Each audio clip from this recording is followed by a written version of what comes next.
Lecture number 47 law of constant returns.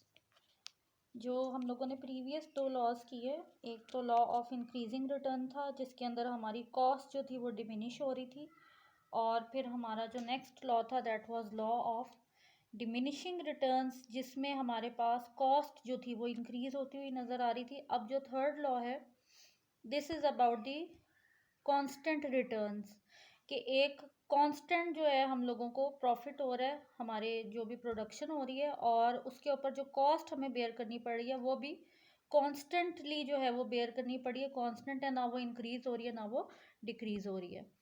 So law of constant return, what does this law says? According to this law, if we increase the units of a variable factor, that is labor, with the fixed factor of production, तो total product increase at a constant rate.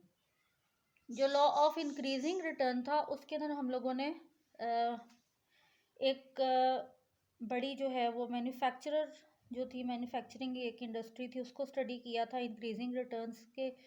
फिर diminishing returns में हमने agriculture को study किया है। यहाँ पे जो है हम एक पूरी ऑर्गेनाइजेशन को स्टडी करेंगे जो एक ख़ास प्रोडक्शन, एक ख़ास जो है वो प्रोडक्ट को प्रोड्यूस कर रही है। यहाँ पे इसकी क्या कंडीशन है? जब हम लेबर को फिक्स फैक्टर ऑफ प्रोडक्शन के साथ मिला के इंक्रीज करेंगे, total product increases at a constant rate. हमारा जो टोटल प्रोडक्ट बन रहा है वो कांस्टेंट रेट के साथ इंक्रीज होगा। और अगर सिंपल वर्ड्स में देखें तो इसका ये मतलब है, in other words marginal products of the variable factor जो है वो रिमेन कांस्टेंट है। ये क्यों कांस्टेंट है ये आगे चल के देखते हैं। This means that production is taking place under law of constant returns, यानी कि हमारे जो मार्जिनल प्रोडक्ट्स हैं they are also constant. Marginal products के साथ जो कॉस्ट उसके ऊपर बेयर करनी पड़ रही है वो भी कांस्टेंट है। देखें टोटल प्रोडक्ट तो हर सूरत में इंक्रीज होता ही होता है, क्योंकि हम लोग डिफरेंट फैक्टर्स ऑफ प्रोडक्शन को we are combining them to produce a specific product. लेकिन जो मार्जिनल प्रोडक्टिविटी होती है एक specific variable factor of production की, उसमें चेंज आ रहा है, उसमें आइदर ज़्यादा चेंज आ रहा है, इंक्रीज आ रहा है, उसमें डिक्रीज आ रहा है, या वो कांस्टेंट है, तो उसको हम जो है वो इन लॉज में स्टडी करते हैं। एक्चुअली हमारा जो मेन फोकस होता है वो मार्जिनल प्रोडक्ट होता है। मार्जिनल प्रोडक्ट एक वेरिएबल फैक्टर ऑफ प्रोडक्शन की एफिशिएंसी को शो करता है कि वो कितनी प्रोडक्शन कर सकता है एक टाइम में।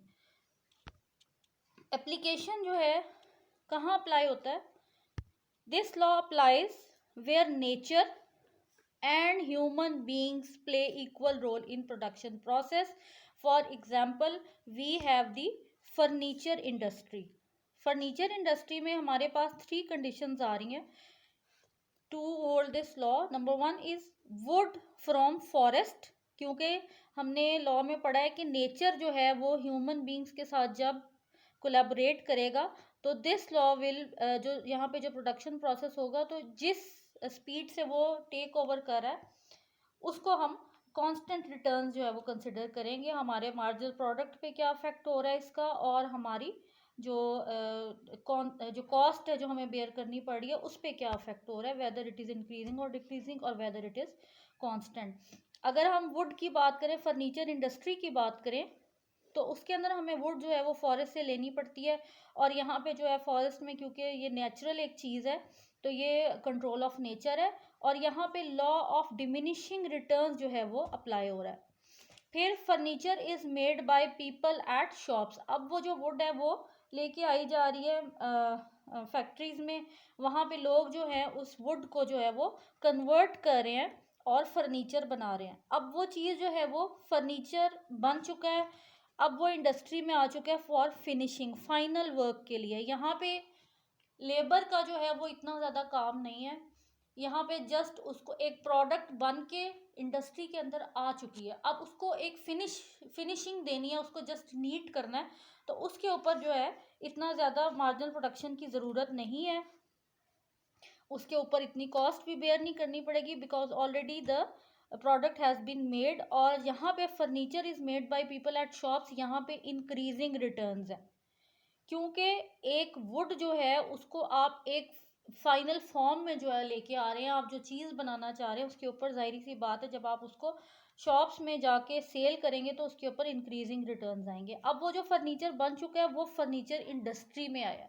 इंडस्ट्री में आके उसको फाइनल शेप दी जाती है और वहाँ से उसको सप्लाई किया जाता है पूरी मार्केट में। तो वो जो है वो कांस्टेंट रिटर्न पे आ रहा है। अगर हम इसकी एग्जांपल अगर हम इसको देखें, हमारे पास फिक्स्ड फैक्टर ऑर्गेनाइजेशन है, क्योंकि हम कांस्टेंट रिटर्न की बात कर रहे हैं, हम लॉ की बात कर रहे हैं। यहाँ पे एक ही ऑर्गेनाइजेशन है, अब उसके अंदर एक वेरिएबल फैक्टर है, से इट इज़ लेबर। लेबर ने क्या, उसकी मार्जिनल प्रोडक्शन है, एक लेबर ने 8 चेयर्स बनाई हैं, टोटल प्रोडक्ट जो है उसका वो 8 वो बन गया। अब हमारे पास हमने जब उसी ऑर्गेनाइजेशन में सेकंड लेबर 2 लेबर्स हायर किए हैं, तो हमारे पास टोटल 2 लेबर हो गए। सेकंड लेबर हायर की है, this is the second one, this is the third, this is the fourth and this is the fifth labour. और कैपिटल आप उसको मशीनरी के साथ, ये हम सेकंड जो है लेबर नहीं लेते, कैपिटल ले लेते हैं। तो पिछले वाला जो है वो इस कैपिटल के साथ जब काम करेगा, प्रोड्यूस 8 कुर्सियां ही करनी है, तो टोटल प्रोडक्ट जो है पिछले वाले को इसके साथ, जाहिर है अब 2 बंदे काम कर रहे हैं तो डबल जो है वो प्रोडक्शन हो जाएगी, 16 हो गई। थर्ड लेबर हमने हायर किया तो हमारे पास फैक्टर, वेरिएबल फैक्टर हायर किया, बेशक वो लेबर हो जाए कैपिटल हो जाए, तो उसके ऊपर ये होता है। अब 3 लोग काम कर रहे हैं, प्रोडक्ट उतना ही प्रोड्यूस कर रहे हैं, मार्जिनल प्रोडक्ट हमें, क्योंकि एक स्पेसिफिक हम लोगों ने शॉर्ट रन में चीज़ बनानी है, शॉर्ट रन में हमने एक लिमिटेड चीज़ रखी होती है, एक लिमिटेड जो है वो अपनी रखी होती है सप्लाई जो है, कि भाई इतनी हमने प्रोडक्शन करनी है। और जो है यहाँ पे हमारे पास 8 चेयर जो है हमने प्रोड्यूस करनी है, तो हम चाहे 10 लेबर भी हायर करें, हमारी मार्जिनल प्रोडक्टिविटी उतनी की उतनी ही रहेगी। टोटल प्रोडक्शन में चेंज आ रहा है, यहाँ पे अगेन वी आर कंबाइनिंग, तीनों का जो काम है हमने उसको इकट्ठा किया है, तो वो 24 चेयर्स प्रोड्यूस हो गई हैं ऑल ओवर। फिर लेकिन कैपेसिटी जो है, मार्जिनल प्रोडक्टिविटी एक कैपेसिटी भी होती है लेबर की, कि वो किस हद तक काम कर सकते हैं। अब 4th लेबर जब हायर किया है उसकी भी कैपेसिटी उतनी है, और लेकिन जब टोटल प्रोडक्शन हुई है, 4 लेबर्स ने मिल के ये चीज़, या 4 जो फैक्टर, वेरिएबल फैक्टर्स हैं, उन्होंने ये मिल के ये चीज़ प्रोड्यूस की है, तो वो होते होते जो है वो डबल से भी आगे चली गई है। अब पहले 24 थी, फिर 32 हो गई है, then it become 40 as we hire the variable factor 5th number. तो फिर 5 लेबर जो हैं वो एक फिक्स्ड फैक्टर ऑर्गेनाइजेशन में काम करें, एक ही ऑर्गेनाइजेशन में काम करें। मार्जिनल प्रोडक्ट इसलिए सेम है क्योंकि हमें एक लिमिटेड चाहिए प्रोडक्शन, हमने कोई एक्स्ट्रा प्रोडक्शन नहीं करनी है, ना एक्स्ट्रा सप्लाई करनी है, क्योंकि छोटी ऑर्गेनाइजेशन होती है शॉर्ट रन में, उसके अंदर इतनी ज़्यादा प्रोडक्शन नहीं होती, तो प्रोडक्टिविटी पे इतना इफेक्ट नहीं पड़ता।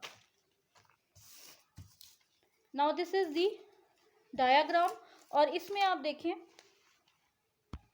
यहाँ पे यूनिट्स ऑफ लेबर जो मैंने लिए हैं 1 2 3 4 5 on X axis and marginal productivity on Y axis. यहाँ पे marginal productivity as the table में जिस तरह हमारी जो थी वो 8 यूनिट्स थी चेयर के, वो प्रोड्यूस हो रहे थे। This is the chairs that are producing at the marginal productivity at the rate of 8 unit. यहाँ पे फर्स्ट लेबर भी की 8 थी, सेकेंड की भी 8, थर्ड की भी 8 थी, मार्जिनल प्रोडक्टिविटी 4th 5th सबकी 8 थी। तो ये जो है हमारे पास जो एक स्लोप आ रही है वो बिल्कुल स्ट्रेट लाइन आ रही है, हमारे पास जो रिटर्न्स आ रहे हैं वो बिल्कुल, क्योंकि ये कांस्टेंट रिटर्न पे जो है ये हमारा जो लॉ है ये होल्ड कर रहा है। अब इसका जो सेकंड पार्ट है that is the law of constant cost, constant returns को कांस्टेंट कॉस्ट भी कहा जाता है। वो कैसे? The alternate name of law of constant return is law of constant cost. Here cost on each unit of labour and capital remain constant. यहाँ पे हमारी कॉस्ट भी, क्योंकि मैंने आपको बताया कि एक प्रोडक्ट फाइनल बन के जो है वो इंडस्ट्री में आया, जस्ट उसको फिनिशिंग देने की ज़रूरत है, तो इतनी ज़्यादा कॉस्ट बेयर नहीं करनी पड़ेगी।